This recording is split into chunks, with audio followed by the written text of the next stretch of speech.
All right, all about this system configuration dialog. We know that's the last resort here when our device, router, or switch is looking for a valid startup configuration file. Looked in NVRAM, couldn't find one.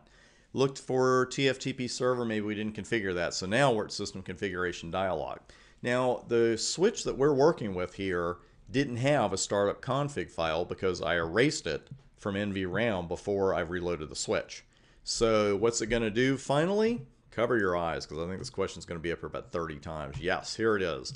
I will go up to the top and show you that it's going to tell you after giving you some hardware information here, that kind of thing, you're going to get the phrase press return to get started. And you may see a bunch of interface related messages after that. If you do, that's perfectly fine.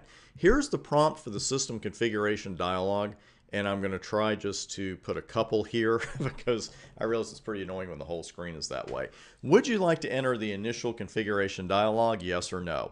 Well, this is a prompt to try to get us into setup mode, which is a way of setting up the switch to via a series of questions, a lot of questions as we're going to see. We could go to the command line and just configure it from there, which I have a feeling is probably what we're going to end up doing, but I want you to see this, and I also want you to know how to get out of it if you want to.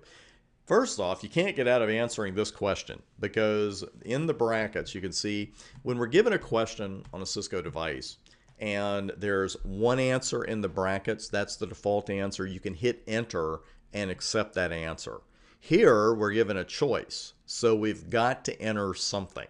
And if you just keep hitting enter or escape or caps lock or whatever you want to, it's either not going to do anything, or in the case of enter, which I'm going to do again here, it's going to say, please answer yes or no. Would you like to enter the initial configuration dialog? And I could have just hit Y, would have been fine, but I entered yes, hit enter, and now we are in the initial configuration dialog. Well, it sounds like fun, right? Ooh, we're going to have a dialog. Well, let's see how this goes. Got a couple of sentences there at the top about default settings and square brackets, etc. And now it's telling me basic management setup configures only enough connectivity for management of the system, while extended setup will ask you to configure each interface on the system. Okay? So what do I do now? I'm going to go for basic management setup. Would I like to enter that? By golly, yes I would. So the first thing it does is just ask for a host name. We definitely want to put one of those on. And you can see in the brackets the default is switch. We'll go with SW1 here. And now I'm being prompted for an enable secret, which I realize we haven't covered yet. We're covering it, I believe, on the very next video, actually. You can see a little bit about it here. It's a password that's going to be used to protect access to a couple of modes. And after entered, becomes encrypted in the configuration. That sounds good. But what if I don't want to set one of these yet? Well, escape doesn't do anything. Let me hit enter. No defaulting allowed. And you can hit enter 500 times and that sentence is not going to change. It's just going to keep saying no defaulting allowed. So I have to enter one even if I don't want to. So I'm going to use CCNA uppercase. And now I'm being prompted for an enable password, which sounds an awful lot like an enable secret. And it's saying it's used when you don't specify an enable secret password, which they wouldn't allow me to do, and with some older software versions and some boot images. Sounds like backwards compatibility to me, or backward compatibility, I should say. So maybe I don't want to put in an enable password. I'm happy with my enable secret. I can't get around this either. So at this point, I'm maybe getting a tad frustrated. So I'll just put CCNA in for that one and fool it. And I'm told I have to choose a password that's different from the enable secret. So I will put CSENT. Now I'm being asked for a virtual terminal password to protect access to the router over a network interface. What if I don't know what that is? Well, if you don't know what that is, we're going to fix that. But right now, okay, I'll put CCNP for that. And do I want to configure SNMP network management? Of course, it's SNMP. No, I don't want to do that. Well, here's my current interface summary and all this stuff. And you know what? I'd really like to just get out of here right now. I don't want to answer any more questions. I don't want to see a summary, anything like that. I just want to get out of this. I want to go to the command line and I want to configure the switch the way that I'm used to doing. How do I do that? Well, I can hit escape and it's not doing anything except prompting me for the next question to put in an interface name used to connect the management network from the above interface summary. Oh my gosh. Or really, what can I do? Well, I can't default. You cannot default and you cannot escape. Or can you? There is a way to get out of this, and I'm still surprised to this day how many people don't know how to get out of this. There was a clue earlier. Did you see it? Actually, it wasn't even a clue. It was telling you how to do it. And it was way up here in the very beginning, right here.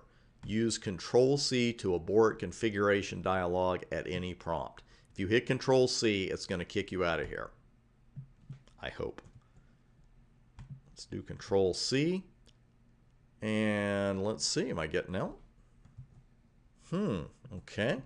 Well, let's put VLAN 1 here. Ah, there we go. So it has actually created a command script. Let's go to the bottom. And here's what you want to do, because we went actually too far to escape it. So now we either want to go to the iOS command prompt without saving the config, return back to the setup without saving this config, or save this config to NVRAM and exit. So what I will do with that prompt is hit 0 because I want to go back to the iOS command prompt, and there I am. And if for some reason you want to go back to setup mode, you can actually do what the screen says. You can't type it here, I believe. You have to go into setup, into enable mode. You can go right back into the configuration dialog if that's the way you want to get out. Now, if you wanted to escape, say at this point or an earlier point, to do Control-C, this is what it's going to look like. It's just going to kick you right back out to the prompt. And if you've made changes, it's going to give you a little message that says, you know, configuration changes weren't saved. Good luck. And that's all there is to it. That's setup mode. So again, I'm glad we got to see that, because that's actually pretty rare. When you get to the end of it, you've got to choose whether you still can get out of it without saving the config. Just hit 0. Or you can return back to setup without saving this config. Or you can save the config to NVRAM and exit. So you can even stay in setup mode if you want to without saving the config by hitting 1 there. Generally what you're going to do to get out of it is what I did right here, and just use Control-C to abort it at any prompt. We had already gone past all the prompts, so that was that. So a couple of different ways to get out of setup mode there without saving the config. One while you're putting it together, and one at the end of it. And about those passwords, we are going to do the enable password and enable secret thing, and that is coming up next.